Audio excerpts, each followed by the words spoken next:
Merci beaucoup, merci Flora, merci pour ta confiance et pour cette opportunité d'intervenir aujourd'hui. C'est ma première participation et je suis très heureuse de partager avec vous quelques résultats de mes travaux sur le programme de fidélité. Donc merci à vous aussi d'être ici.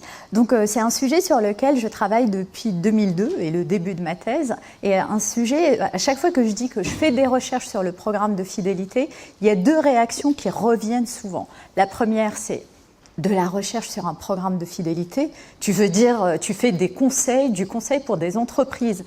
Non, non, je fais de la recherche et vous allez voir comment on fait de la recherche sur ces sujets-là. Et la deuxième remarque qui vient juste après, c'est une réaction très polarisée. Elle est soit positive, « Ah ouais, super, j'adore les programmes de feed, j'en ai 10 dans mon portefeuille », ou c'est une réaction très négative, « Non mais c'est quoi ce truc, ça sert à rien ». Donc voilà. Ça plante un peu le décor et ça donne une idée de comment sont perçus les programmes de fidélité. Je ne sais pas dans cette salle vous appartenez à quel camp, le pour ou le contre, mais je pense que je le saurai au moment de la session des questions. Donc, c'est pas anodin non plus qu'on ait des réactions aussi cristallisées, aussi positives ou négatives.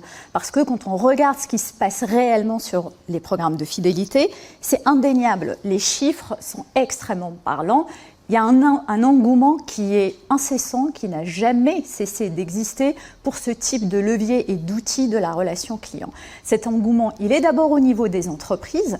Donc les entreprises, elles investissent massivement dans ce type d'outils qui est censé gérer la relation avec les clients. On estime par exemple à un niveau mondial, un niveau d'investissement qui va atteindre plus de 24 milliards d'ici 2028, c'est-à-dire une progression de 2022 jusqu'à 2028 de l'ordre de 23%. Donc ce n'est pas anodin. On se dit si les entreprises, elles investissent aussi massivement, c'est qu'il y a quelque chose d'intéressant, c'est qu'il se passe quelque chose. Et qu'est-ce qui se passe? Et puis, autre indicateur, c'est que ces programmes, ils se généralisent à tous les secteurs d'activité. Aujourd'hui, j'aurais du mal à vous donner un secteur dans lequel on n'a pas recours à des programmes de fidélisation. Même les secteurs historiquement qui les refusaient, comme par exemple dans la grande distribution, les enseignes à bas coût, elles se sont mises elles aussi à offrir et à proposer des programmes de fidélité.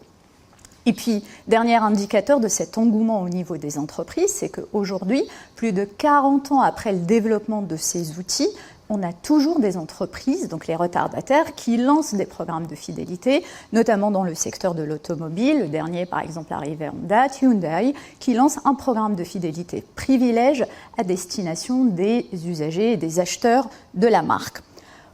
Au niveau des consommateurs, comment ça se passe? Eh bien, là aussi, on a des signaux forts d'une forte adhésion des Français à ces leviers de la relation client. Les études empiriques, les sondages montrent que en France, on est sur une moyenne de 96% des acheteurs qui détiennent une carte de fidélité. Donc une diffusion, là aussi, extrêmement massive. Et quand on regarde sur certains secteurs d'activité, comme la grande distribution, on remarque que les chiffres sont encore plus importants, puisque dans ces secteurs-là, on est sur un taux d'équipement extrêmement important. Par exemple, en moyenne, un foyer détient 3 cartes de fidélité dans ce type de secteur d'activité. Et pour ce secteur d'activité, donc la grande distribution alimentaire, les programmes de fidélité sont considérés par un tiers des consommateurs comme essentiels et indispensables. C'est-à-dire, les consommateurs disent clairement que si l'enseigne n'a pas et ne propose pas de programme de fidélité, ils ne font pas leurs achats dans cette enseigne-là.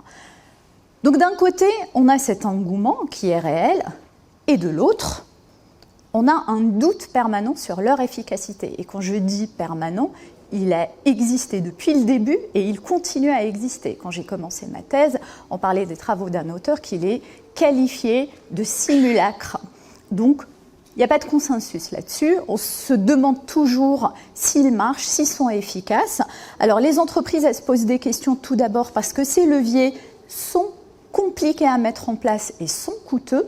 Ils sont compliqués parce qu'il faut recruter les bonnes personnes, s'équiper des bons outils informatiques, il faut s'équiper des personnes aussi qui savent collecter et gérer l'information client, et ils sont aussi coûteux parce qu'il faut toujours trouver un arbitrage entre On propose des récompenses aux clients. Ces récompenses, elles doivent être valorisées et valorisantes, mais en même temps, elles ne doivent pas être très coûteuses pour que le programme reste viable et rentable. Surtout que les points de fidélité que l'on cumule tous, les entreprises doivent les provisionner dans leur compte de résultats. C'est-à-dire, elles doivent les considérer comme des passifs. Elles doivent mettre en place la somme d'argent équivalent à ce nombre de points. Si jamais tous les clients réclamaient leurs points en même temps, l'entreprise est en capacité de leur donner ces points. Et ça, c'est une contrainte légale, donc les entreprises, elles sont obligées de le faire. Donc il en résulte un doute sur leur avantage compétitif. On peut se dire, si jamais un foyer français en moyenne détient 3 cartes de fidélité, comment on fidélise un client qui détient 3 cartes de fidélité? Finalement, il n'est pas si fidèle que ça. Est-ce que ça permet réellement d'avoir un avantage compétitif pour l'enseigne? Et il en résulte des restructurations permanentes. Le dernier en date, c'était il y a 2 ans, peut-être que vous le connaissez parce que c'est un programme qui est très diffusé, le programme de Decathlon qui a changé, qui maintenant s'appelle Decat Club et qui fonctionne autrement. Au niveau des clients, on est content qu'il soit largement diffusé, mais réellement, ce qui est important, ce n'est pas le taux de diffusion, mais c'est l'usage. C'est-à-dire, en gros, ce n'est pas si vous avez une carte de fidélité ou pas, mais est-ce que vous utilisez votre carte de fidélité? Est-ce que quand vous passez en caisse, vous la donnez, vous la faites valider ou pas? Parce que si vous ne la faites pas valider, tout l'avantage que l'entreprise compte en retirer et que vous espérez en retirer en tant que client, il disparaît. Donc, là, quand on regarde les taux d'inactivité, on appelle ça un taux d'inactivité, c'est-à-dire un client qui prend une carte et qui ne l'utilise pas, là aussi, ils sont extrêmement élevés puisqu'on les estime entre 30 et 50%.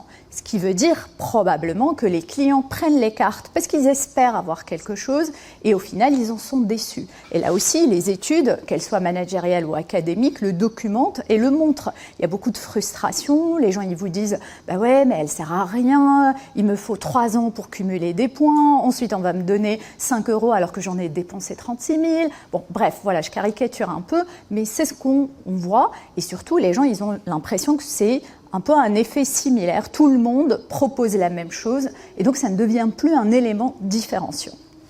Donc ça, on le connaissait.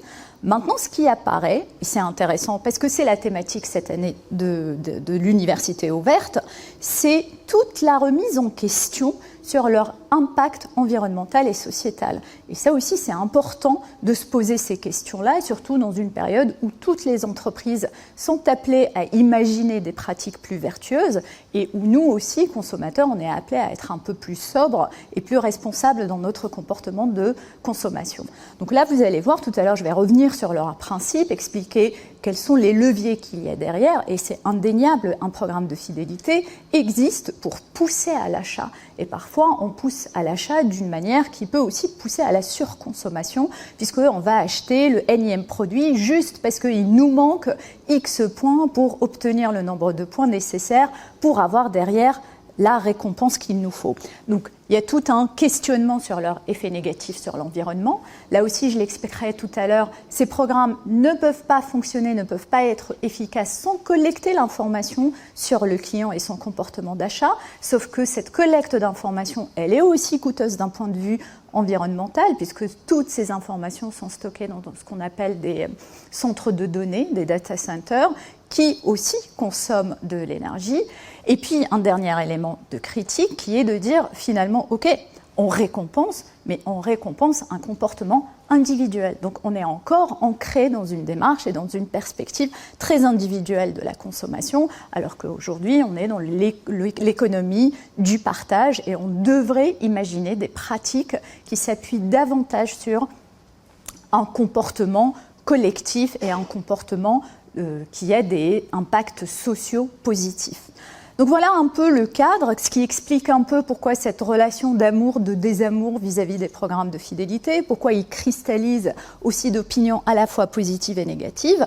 Et donc moi je suis contente aujourd'hui d'être ici, parce que d'habitude j'interviens mais devant des responsables de programmes de fidélité, donc je suis contente d'avoir une tribune en face de consommateurs citoyens pour pouvoir expliquer ces programmes-là, décrypter leur fonctionnement, quels sont les rouages, comment ils sont censés agir sur nous pour qu'on puisse nous aussi être conscients de ces effets, les contrôler si jamais on a envie de le faire, et puis aussi agir pour participer à les faire évoluer, soit en tant que consommateur en agissant sur sa consommation, soit je vois qu'il y a beaucoup d'étudiants, vous aussi, en étant après à des postes à responsabilité et en militant pour changer un peu certains paramètres de leur fonctionnement. Donc ce que je vous propose durant cette heure, c'est tout d'abord de revenir sur le principe et les sources de valeur de ces programmes, aussi bien pour l'entreprise que pour le client, comprendre quels sont leurs mécanismes d'influence sur le client, quels sont leurs effets négatifs, et puis conclure avec des pistes d'amélioration, parce qu'il faut quand même finir sur une note positive. Il y a des pistes d'amélioration et les entreprises sont en train de les déployer et de les mettre en place. Alors tout d'abord, démystifions une idée reçue, le programme de fidélité, ce n'est pas une invention récente. Les programmes de fidélité, les premiers, on estime leur apparition au début du siècle, donc à peu près dans les années 1850 aux États-Unis, où une enseigne de distribution, c'était une marque qui fabrique du savon, s'est rendue compte qu'elle avait besoin de trouver un moyen de fidéliser les clients à sa marque. Et donc ils se sont dit, OK, quand ils achètent, on va leur demander de collectionner un certain nombre d'emballage, donc couper le nom de la marque sur l'emballage, et au bout d'un certain nombre, on va leur donner un cadeau qu'ils prennent dans un catalogue. Donc c'est vraiment les prémices et le principe même, il a commencé à ce moment-là. Sauf qu'à la fin des années 20, ça s'est tassé, c'était un phénomène de mode qui s'est arrêté, et il a fallu attendre les années 80 pour qu'une compagnie aérienne, American Airlines, les mettent au goût du jour en se disant, voilà, on a une problématique de remplissage d'avions, nos avions partent vides. Donc si on propose à nos clients de rester chez nous et sur la base du nombre de miles accumulés, ils ont un billet d'avion gratuit, peut-être qu'on arriverait à résoudre ce problème. Et c'était un tel succès qu'à la fin de l'année 81, l'ensemble des compagnies aériennes nationales aux États-Unis avaient déployé et mis en place leur propre programme de fidélité. Et ensuite, on arrive à l'ère d'aujourd'hui, 2017 et plus, où les programmes prennent plus d'ampleur parce qu'ils sont plus nombreux, parce qu'ils se digitalisent. Maintenant, ils passent par des applications. Donc, on voit très bien que le principe ou alors le fonctionnement plutôt se sophistique, parce qu'on a les technologies qui nous permettent de le faire, mais le principe reste identique et le même. C'est-à-dire récompenser un comportement d'achat répété. Qui dit récompenser, ce n'est pas un cadeau. Donc la notion d'effort est intégrée dans le terme de récompenser. C'est pour ça qu'on demande au client un certain effort. Cet effort, il est sur un comportement d'achat. Et là aussi, c'est un élément important du principe et de la définition d'un programme de fidélité. C'est-à-dire que les entreprises considèrent, à travers ce levier, qu'un client fidèle est un client qui achète souvent et de manière répétée. Et là, on peut déjà commencer aussi à se questionner. Est-ce que la fidélité, ce n'est que simplement une question d'achat répétitif? C'est-à-dire, en gros, la fidélité à un partenaire, c'est de rester dans la relation. Est-ce que c'est vraiment ça la fidélité? Et on sait que ce n'est pas le cas, puisque un client fidèle, c'est un client qui achète de manière répétée, mais c'est aussi un client qui apprécie la marque, qui se sent proche de la marque, qui partage ses valeurs.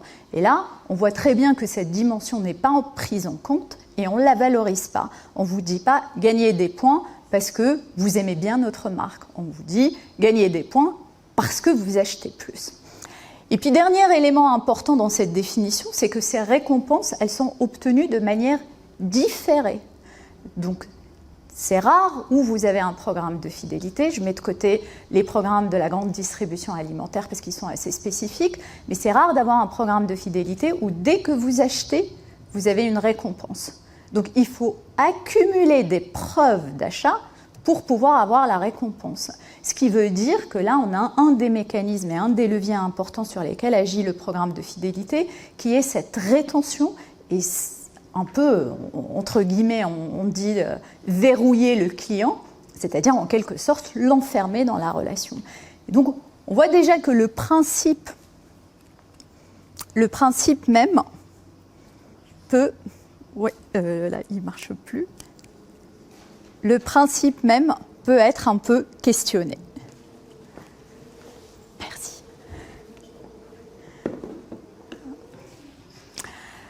Alors, étant donné ce principe, concrètement, que retirent les entreprises de ces programmes de fidélité? Pourquoi elles les mettent en place? Pourquoi est-ce qu'elles investissent massivement sur ces programmes? Alors tout d'abord, on a un avantage qui est très simple. Les entreprises utilisent les programmes de fidélité parce que ces programmes leur permettent de collecter des informations sur les clients. Elles leur permettent de savoir ce qu'on achète pour pouvoir comprendre un peu notre comportement et personnaliser les offres. Alors concrètement, comment ça se passe?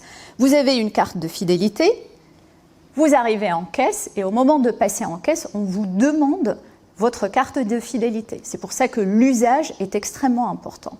Une fois que vous donnez votre carte de fidélité, que ce soit une carte qu'on va scanner ou vous donnez votre numéro de téléphone, parce que parfois c'est comme ça aussi.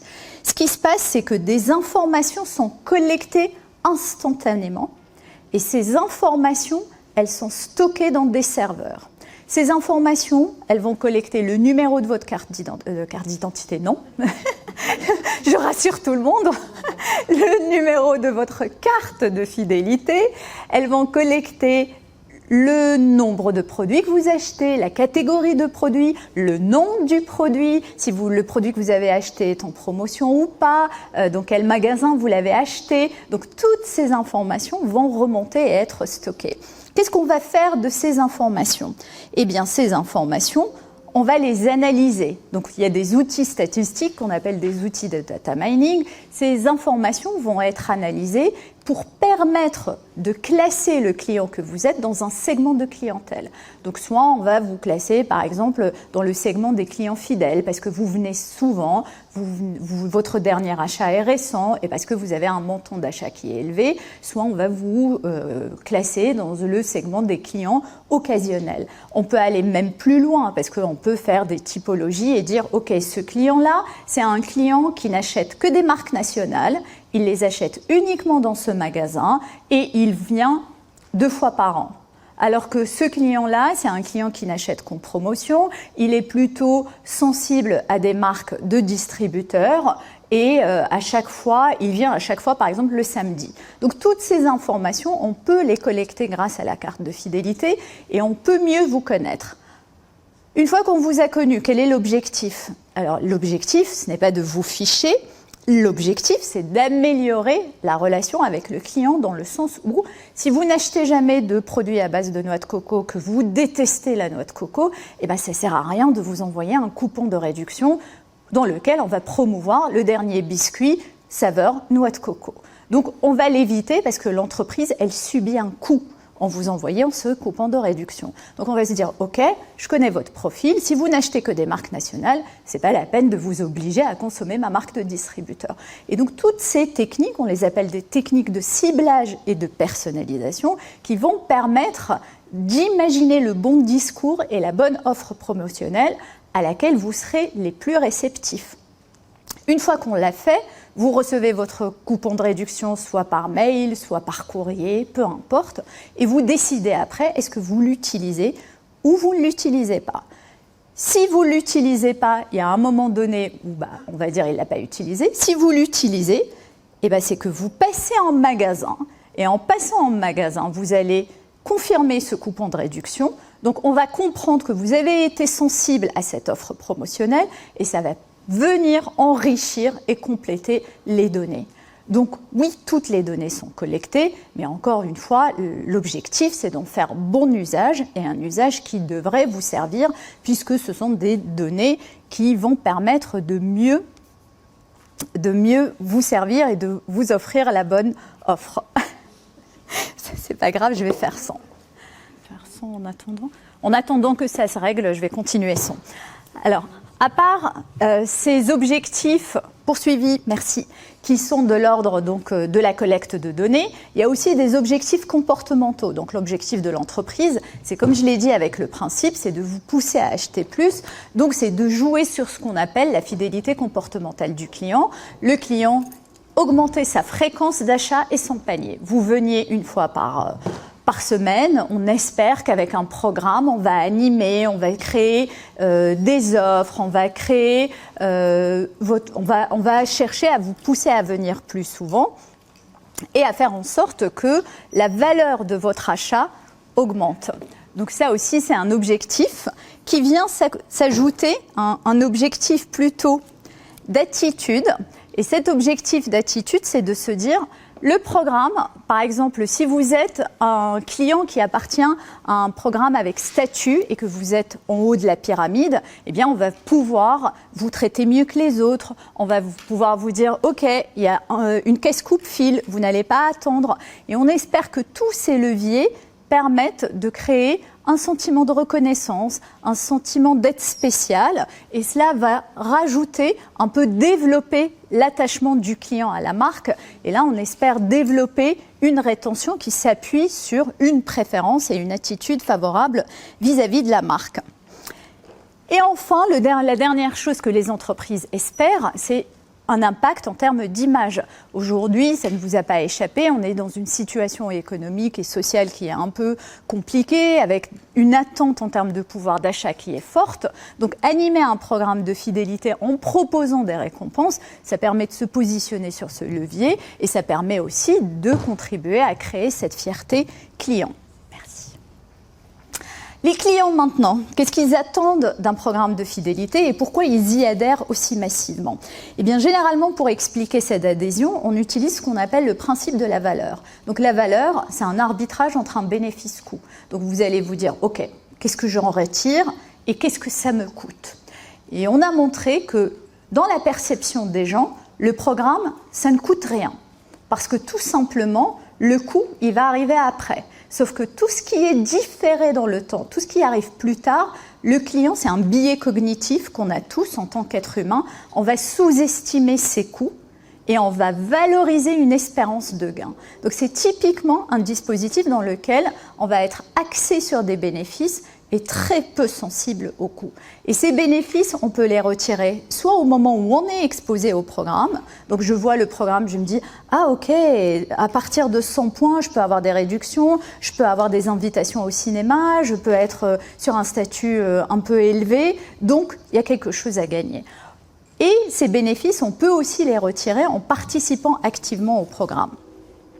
Et ce qui est un peu intéressant ici, c'est que ces bénéfices, on parle beaucoup de bénéfices monétaires, mais ces bénéfices, ils ont une large variété, ils peuvent être nombreux et très différents. Pour les comprendre, moi ce que j'avais fait, et ça vient de mon travail doctoral, c'est de rester sur cette dimension de valeur et de dire la valeur, comment on peut l'approcher. Tout d'abord, ce qui m'apporte de la valeur, ça peut être j'achète le bien, le produit, ou j'entre en relation avec l'entreprise parce que c'est un moyen pour atteindre une fin. Quand vous achetez une perceuse, votre objectif, ce n'est pas d'avoir une perceuse. Votre objectif, c'est d'avoir un trou et donc de coller un cadre ou de faire des travaux. En revanche, il y a d'autres types de biens de consommation ou d'expériences qui apportent une valeur en soi. Ce sont des expériences, ce sont des objets qui ont une fin en soi. Quand vous allez au restaurant, l'objectif, ce n'est pas juste de vous nourrir. L'objectif, c'est de passer un bon moment avec les personnes avec lesquelles vous êtes allé au restaurant. L'objectif, c'est de découvrir une autre nourriture. Donc, c'est de vivre réellement une expérience. Et puis aussi, quand on consomme ou quand on achète des produits et services, on peut être dans une logique orientée vers soi. Je le fais pour moi-même, pour mes propres objectifs, pour obtenir quelque chose de personnel, comme je peux le faire pour signaler quelque chose à mon entourage. Et là, on est dans ce qu'on appelle une orientation vers les autres, où notre achat et notre expérience de motivation sont motivés par les jugements et les regards des autres.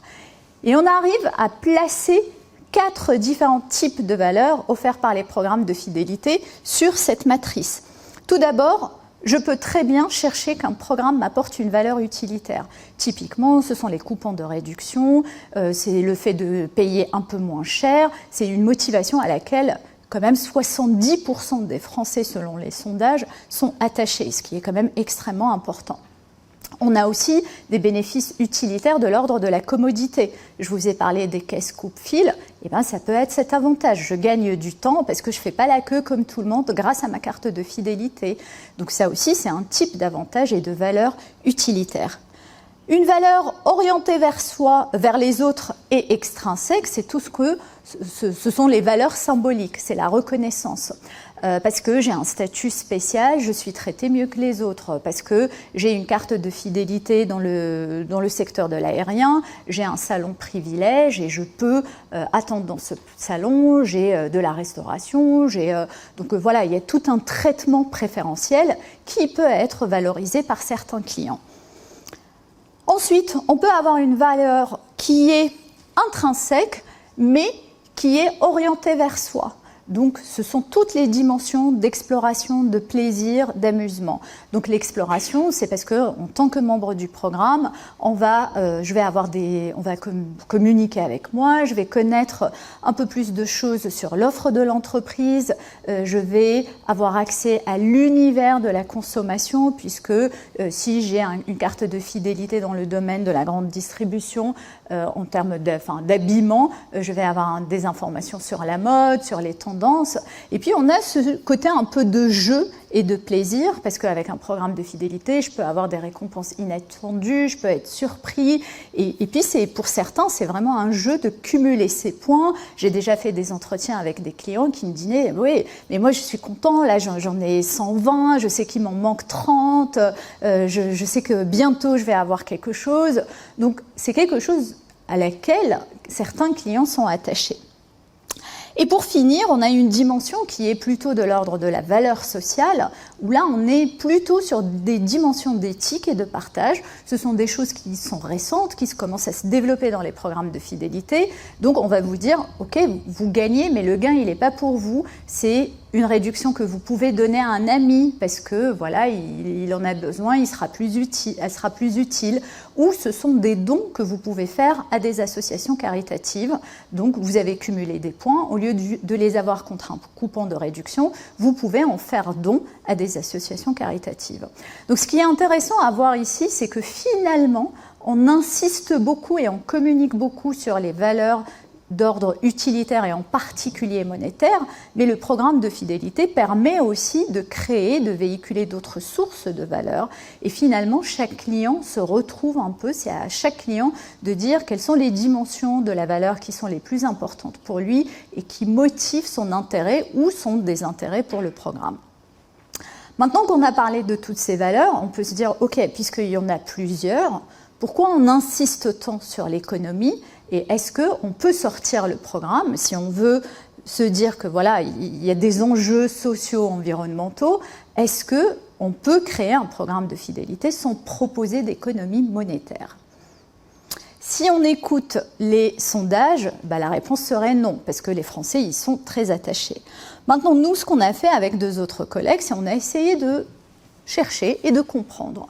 Donc, on a fait une étude dans laquelle, tout simplement, on a commencé par se dire, ok, on a plein de récompenses qu'on peut offrir, on a bien sûr l'économie monétaire, mais on a d'autres types de récompenses, la reconnaissance, les dons, le fait de se sentir dans une communauté et donc partager les valeurs. Bon, on a listé à peu près les 7 récompenses qui reviennent le plus souvent dans la grande distribution, et on a donné à des clients un questionnaire dans lequel on a listé ces 7 récompenses. Sauf qu'à un groupe de clients, on leur a dit le programme s'appelle programme de fidélité. À un autre groupe de clients, on leur a dit non, le programme s'appelle club. Et on leur a demandé, pour chaque type de récompense, est-ce que si elle n'existe pas, pour vous, le programme serait toujours programme de fidélité, quand c'est le programme de fidélité, et dans l'autre condition, est-ce que le club serait toujours club ? Et on s'est dit, on va voir qu'est-ce qui va sortir comme central, c'est-à-dire si ce bénéfice ou cette récompense n'existe pas, on ne peut pas l'appeler programme de fidélité, et qu'est-ce qui arrive à la périphérie, c'est-à-dire pas central. Alors d'après vous, l'économie monétaire est sortie comme centrale ou pas centrale ? Centrale. Alors ce qu'on remarque, c'est que déjà, juste en changeant le nom du programme, on n'arrive pas à trouver les mêmes éléments centraux. Un programme de fidélité est associé à 2 récompenses centrales. Des bénéfices monétaires, donc l'économie, et des bénéfices de traitement préférentiel. En revanche, pour le club, on a 4 éléments qui sont centraux. Donc ce qui est central, c'est ce qui est en bleu. Ce qui est en dehors du bleu, c'est ce qui est périphérique. Et ce qui est périphérique est perçu comme n'étant pas vraiment un élément définitoire de l'objet lui-même. Donc là, non seulement il y en a plus, mais on voit que l'économie est à la limite du central. Et tout ce qu'il y a d'autre, c'est-à-dire 3 autres bénéfices, ce n'est pas de l'économie et c'est de l'intangible, que ce soit de la reconnaissance, de la communication ou tout simplement du service. Ok, une fois qu'on a trouvé ces résultats, on s'est dit, ok, mais parfois, les gens, ils perçoivent un élément comme central, mais malgré cela, cet élément n'est pas important pour les pousser à rester fidèles. Donc, on a refait une autre étude dans laquelle on a fait une expérience. Donc, un premier groupe de clients, on leur a dit, ok, il s'appelle programme de fidélité et il contient 2 récompenses. Et on a mis des récompenses centrales. Un autre groupe, un deuxième, on leur a dit, ok, il s'appelle programme de fidélité, mais on a mis 2 récompenses périphériques. Un troisième groupe, on leur a dit, il s'appelle club, on a mis 2 centraux. Et puis un dernier groupe, on leur a dit, il s'appelle club, mais dans lequel on n'a mis que du périphérique. Et le résultat est que lorsque le programme est un programme de fidélité, les éléments centraux sont importants et essentiels pour avoir la fidélité des clients. Donc pour un client, si un programme de fidélité ne contient pas du monétaire et de la reconnaissance, ce n'est pas un programme de fidélité et il ne les fidélise à rien. En revanche, si c'est un club, qu'il y ait du central ou du non central, la fidélité est la même. Donc ce qu'on conclut, c'est que collectivement, et quand je dis collectivement, c'est-à-dire les entreprises à travers leurs pratiques, mais aussi les clients à travers nos expériences avec les programmes de fidélité, on a internalisé l'idée, on a conclu qu'un programme de fidélité, il y a un sens commun et partagé qui est de dire un programme de fidélité, c'est de l'économie et de la reconnaissance. S'il n'y a ni l'un ni l'autre, on n'est pas fidèle. Alors que quand c'est un club, on n'a pas le même phénomène.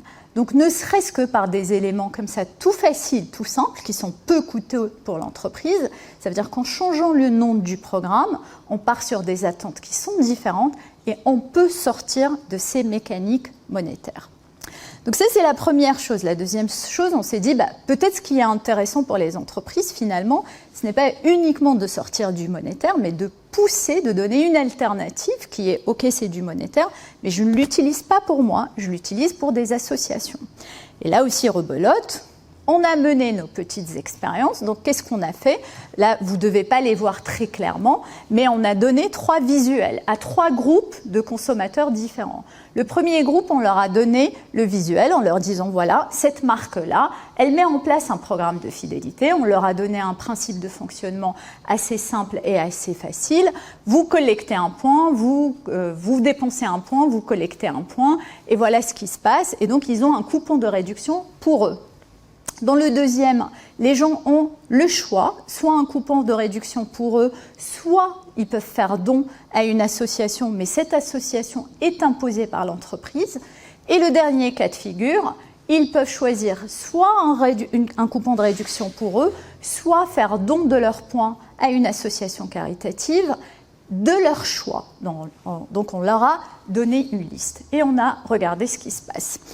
Et donc, ce qui se passe, c'est qu'on voit que cette dernière situation, elle peut pousser les gens à faire des dons et à renoncer à l'utilisation d'un coupon de réduction pour eux.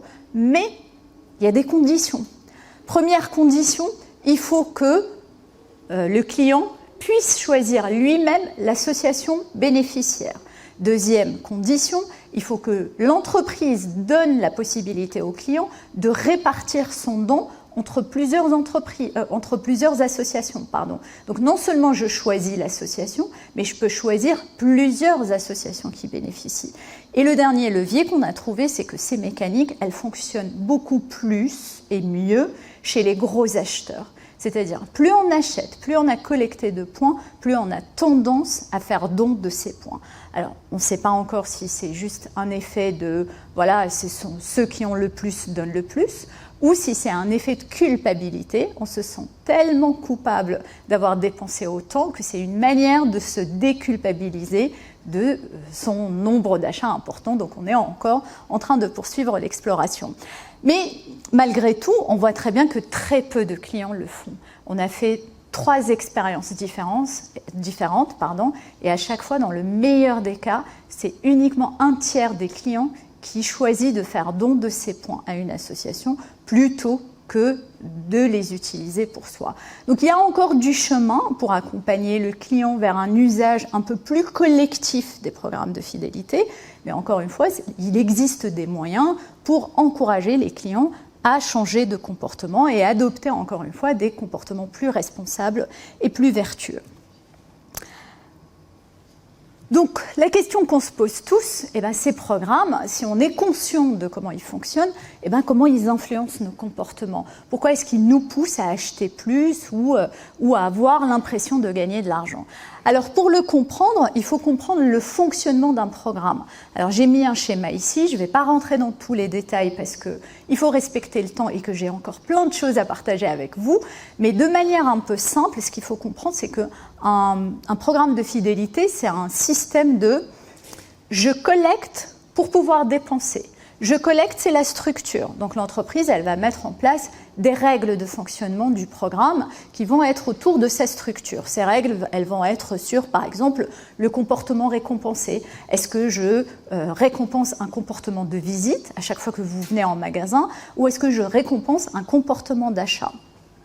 Dans la structure, on va trouver le type de programme. Par exemple, est-ce que c'est un programme linéaire? Vous dépensez 1 euro, vous collectez 1 point. Tout le monde est traité de la même manière et logé à la même enseigne, typiquement ce qu'il y a dans la grande distribution alimentaire.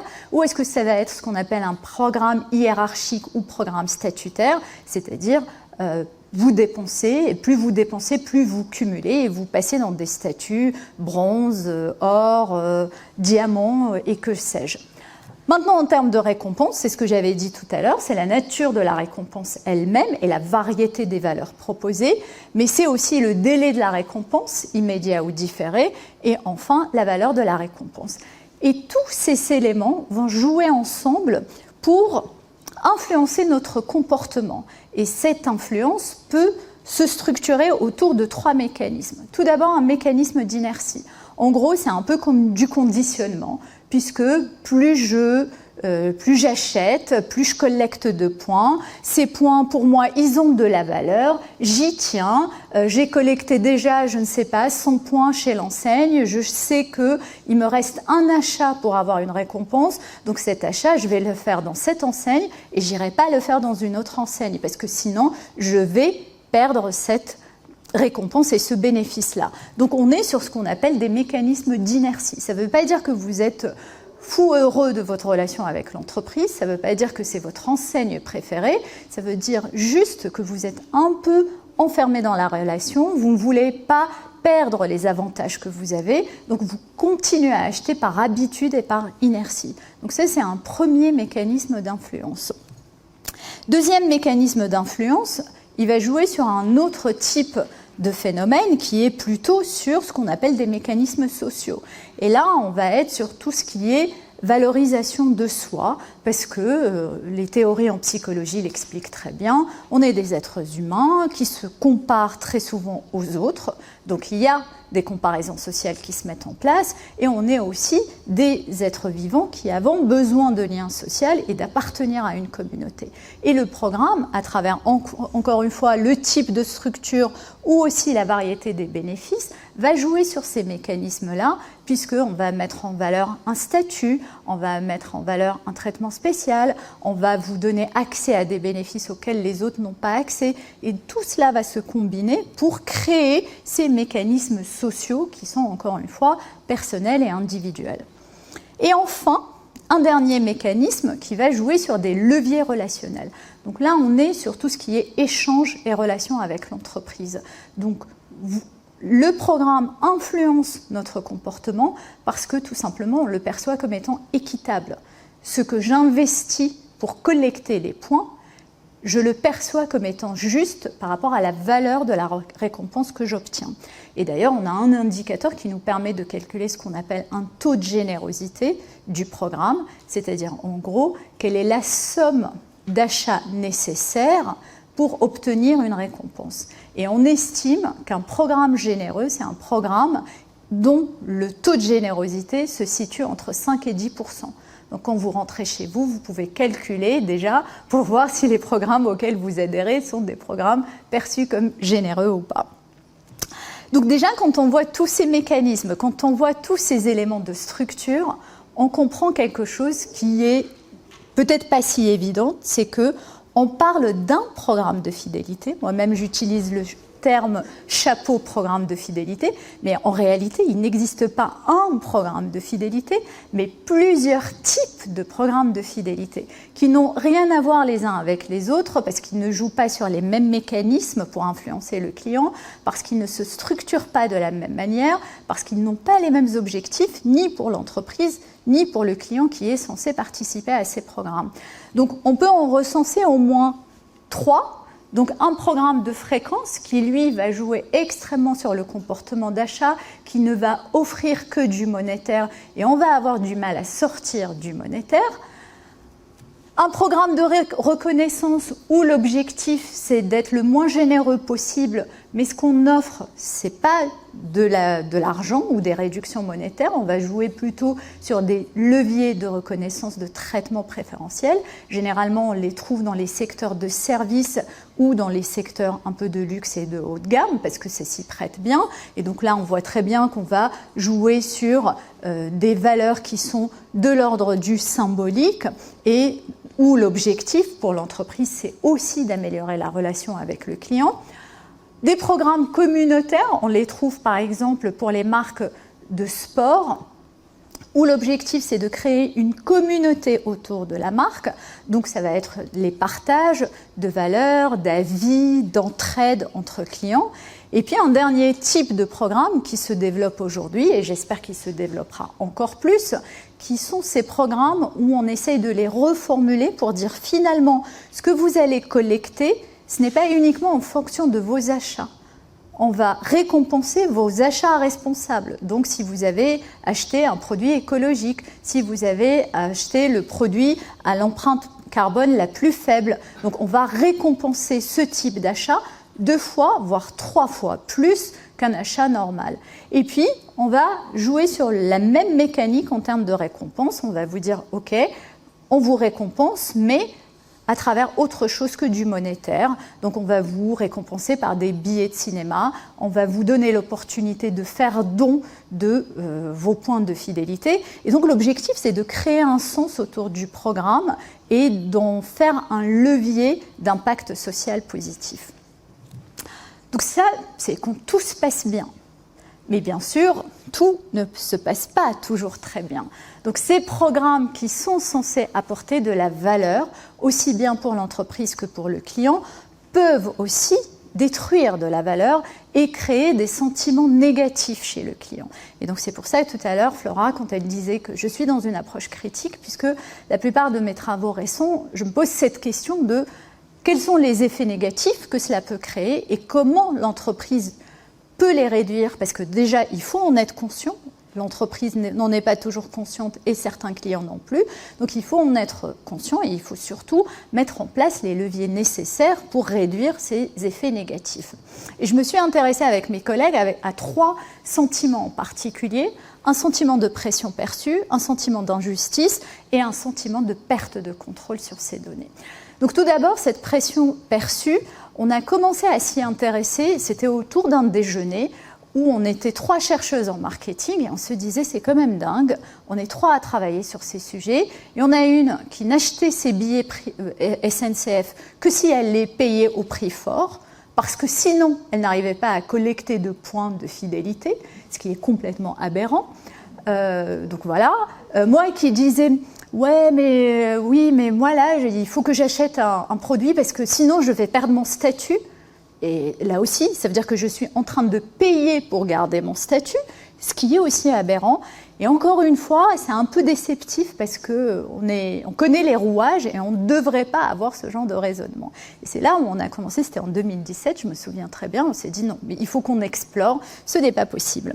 Et donc on a commencé par se poser la question. Nous, on parle de pression et elle est négative. Mais est-ce qu'elle existe vraiment? Est-ce que les clients, ils en sont conscients? Est-ce qu'ils l'attribuent à un programme de fidélité? Et ce qu'on a fait, on a fait une étude et on a dit aux gens, voilà, indiquez le nom d'un programme auquel vous êtes désinscrit ou que vous n'utilisez plus, vous avez choisi de ne plus y participer et dites-nous pourquoi. Et on les a laissés s'exprimer librement. Donc on leur a donné aucune idée, aucun choix pour ne pas biaiser leurs réponses. Et voilà ce qu'ils nous ont dit. Tout d'abord, c'est une incitation à la consommation. Donc c'est un des thèmes qui est apparu. Un autre thème, c'est je me sens moins libre d'essayer de nouvelles marques. Donc c'est ce sentiment d'enfermement dont j'ai déjà parlé. Certains nous disent oui, mais les points ne sont pas valables indéfiniment, donc franchement, je ne vois pas l'intérêt. D'autres encore nous ont dit c'est du fichage, j'ai l'impression qu'ils connaissent tout de moi, je me dévoile à fond. D'autres encore nous ont dit les récompenses sont timides. Et enfin, d'autres nous ont dit on ne sait jamais trop ce que l'on gagne, c'est incompréhensible, donc des règles de fonctionnement opaques. Et quand on regarde ces 6 thèmes, les 4 premiers qui apparaissent correspondent à la définition de la pression perçue. Et ce qui est formidable, c'est que cette pression, elle a toujours été théorisée dans les travaux, mais toujours de manière positive. Donc en gros, l'idée c'est de dire, mettez la pression à vos clients, ils vont acheter, c'est super.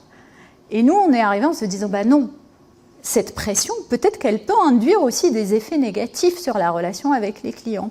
Et pour le tester, on s'est posé là aussi 2 questions pour compléter cette première étude. On s'était dit d'abord, qu'est-ce qui crée ce sentiment de pression? Ça, c'est la première question. Et deuxième question, une fois qu'on a ressenti de la pression, qu'est-ce qui se passe? Est-ce que ça détériore la relation ou il ne se passe rien? Auquel cas, circuler, il n'y a rien à voir. Et donc là aussi, on a fait des études, on a interrogé les gens. Et ce que l'on voit tout d'abord, c'est qu'il y a un levier majeur qui crée cette pression, qui est celui de la perte du statut. Quand les gens participent à un programme de fidélité hiérarchique, la crainte de perdre leur statut, d'être rétrogradé et d'être dans le statut inférieur, explique énormément cette pression perçue. Donc ils vont continuer à acheter pour garder leur statut, soit parce qu'il leur apporte des bénéfices réels auxquels ils y tiennent, soit parce que c'est tout simplement un effet d'image, et j'ai parlé tout à l'heure du mécanisme d'influence sociale. Donc on a une identité à préserver et on a des comparaisons sociales qui nous font vivre très mal le fait d'être rétrogradé et d'appartenir au segment inférieur alors qu'on était au segment supérieur. Ensuite, on s'est dit, ok, qu'est-ce qui se passe ? Alors, ce qui se passe, une fois qu'on a ressenti de la pression, il passe tout d'abord qu'on regrette son achat. Tout simplement, on a acheté, mais on s'est senti sous pression, privé de sa liberté, et on regrette ensuite d'avoir acheté. Et le regret, ce n'est jamais un sentiment agréable, ce n'est pas un sentiment généralement que les entreprises souhaitent faire vivre à leurs clients. Ce qui se passe aussi quand on a ressenti cette pression, c'est qu'on sent un inconfort dans la relation. On n'est plus tout à fait à l'aise, on n'est plus tout à fait bien dans cette relation parce que voilà, il y a quelque chose qui nous gêne et qui fait qu'on n'est pas à l'aise. Et ces 2 effets, le regret et l'inconfort, ils vont avoir pour conséquence négative de réduire le bien-être du client dans la relation. Donc là encore, une entreprise n'a pas envie d'avoir des clients qui sont mal à l'aise, qui ne sont pas contents et qui ne sont pas bien dans leur relation avec l'entreprise. Et ce qu'on remarque enfin, c'est que plus la valeur perçue du programme est élevée, plus les gens y tiennent à cette valeur, plus le lien entre la pression et les sentiments négatifs est fort. Et donc, tous ces éléments-là nous mènent à dire que, ok, la pression est un sentiment qui peut aussi être négatif et les entreprises, elles doivent faire attention à la manière de le gérer. Je ne le dirai pas tout de suite comment, mais je le dirai après en évoquant les pistes. Je vais aller rapidement sur 2 autres sentiments négatifs. Tout d'abord, un sentiment d'injustice. Généralement, les programmes hiérarchiques, ce qu'ils font, c'est qu'ils sont destinés à l'élite des clients. Donc, c'est le segment des clients qui ont le plus grand potentiel d'achat. Ce sont les clients qui achètent beaucoup, qui sont rentables, qui ont les moyens. Et généralement, le principe d'un programme hiérarchique est de donner beaucoup à ses clients et très peu aux clients qui sont à la base. Donc si j'ai un programme par exemple en 3 niveaux, le niveau basique, le niveau argent et le niveau or, eh ben, je peux avoir parfois jusqu'à 7 récompenses de différence entre ceux qui sont en bas et ceux qui sont en haut.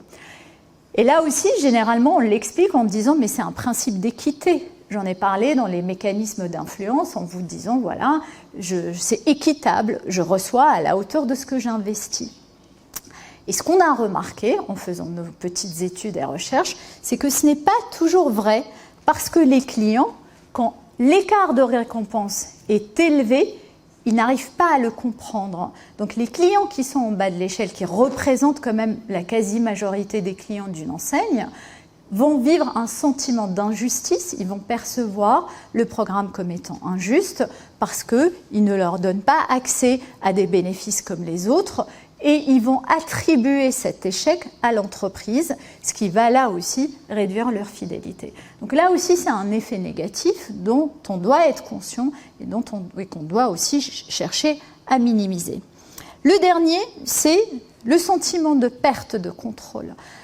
Le schéma que j'ai mis ici, c'est une balance, c'est un arbitrage, ce qu'on appelle le paradoxe des données privées chez les clients. Donc en gros, les clients vivent un paradoxe parce que d'un côté, ils ont envie de donner des données, enfin ils ont envie de partager leurs données et leurs informations personnelles avec les entreprises pour avoir un service personnalisé et de qualité. Mais de l'autre côté, ils ont peur de l'utilisation de ces données. Donc il y a un paradoxe et il y a toujours des arbitrages et des calculs qui sont faits. Et ce paradoxe, il est nourri par ce sentiment de perte de contrôle. Alors comment un programme de fidélité peut mener à ce sentiment de perte de contrôle chez certains clients? Tout d'abord, les clients, ils ne savent pas toujours comment les données sont collectées. Des fois, quand vous passez en caisse, vous n'êtes pas conscient, le citoyen lambda qui n'est pas initié à ces pratiques-là, il n'est pas au courant forcément qu'en donnant sa carte de fidélité, on collecte les informations de manière aussi exhaustive et de manière aussi automatique et immédiate.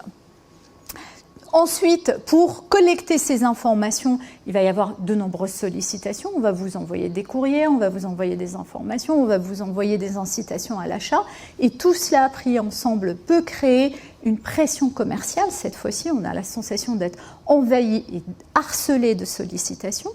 Et la dernière chose, c'est que toute cette collecte va créer un sentiment d'asymétrie. On va sentir qu'il y a un déséquilibre. L'entreprise, elle sait tout de vous. Vous, en tant que client, vous ne savez pas forcément tout. Et l'information, c'est le pouvoir. Donc, ça va créer un sentiment d'asymétrie et de déséquilibre dans la relation. Donc, ces effets, bien sûr, ils sont désastreux. Qu'est-ce qu'il faut faire pour aller vers des pratiques plus vertueuses, plus responsables, pour que collectivement, on arrive à faire changer ce principe de fonctionnement. Alors le premier, c'est tout d'abord de varier les occasions de collecte de points. Je l'ai indiqué en présentant le principe du programme, on récompense un comportement d'achat répété. Mais un client fidèle, c'est un client aussi qui partage des valeurs avec l'entreprise, qui tient parfois au succès de l'entreprise et à sa pérennité. Donc, je ne vois pas pourquoi est-ce qu'on récompenserait un comportement d'achat, mais on ne vous récompenserait pas quand vous répondez aux multiples questionnaires de satisfaction. Là aussi, vous êtes en train de partager des informations, vous êtes en train d'aider l'entreprise à s'améliorer.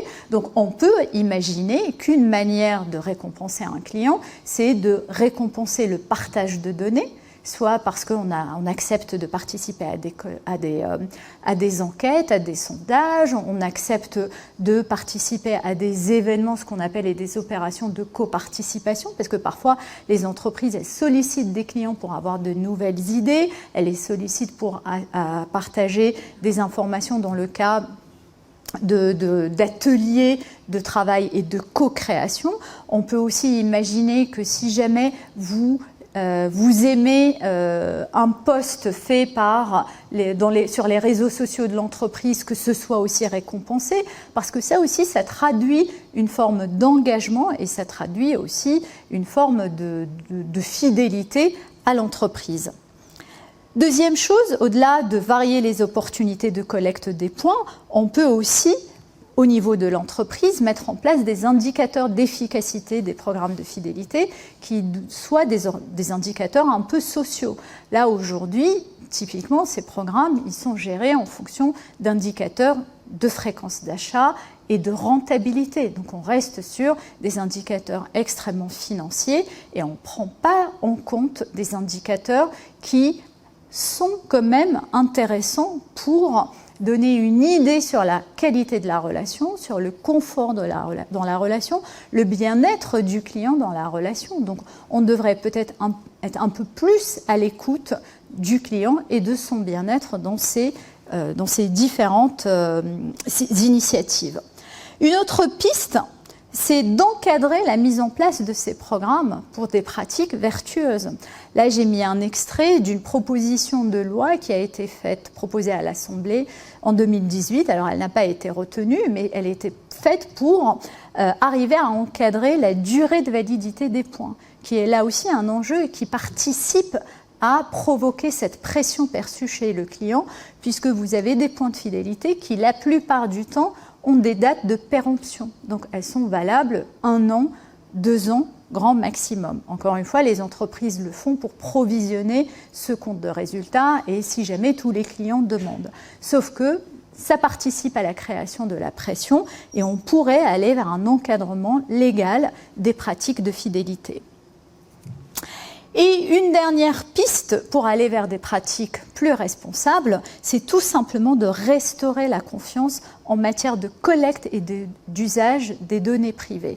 Et là, j'ai mis ici un modèle qu'une de mes collègues a développé. C'est autour de cette collecte, c'est de dire, voilà, on doit aller vers un modèle qui est le modèle suivant. Tout d'abord, être transparent. Qu'est-ce qu'on collecte comme information? Pourquoi on les collecte? Qu'est-ce qu'on va en faire comme usage?